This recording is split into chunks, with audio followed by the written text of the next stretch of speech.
រុកឲ្យហើយអូនតាបាយជន់ណាបងអើយអូនតាបាយជន់ណាបងអើយចាប់តែអូនហើយបងអើយអូនជួយច្រូតវិញ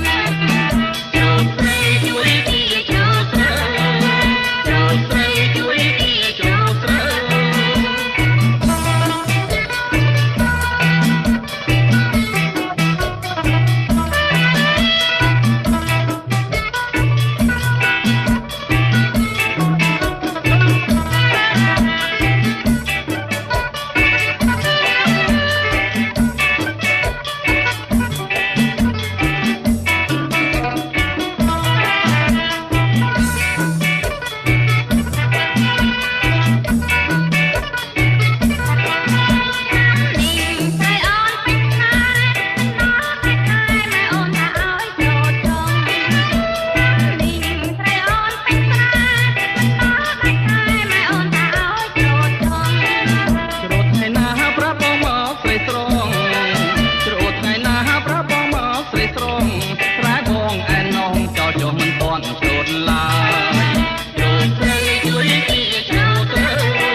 ច្រូតស្រែអូនរួចសិន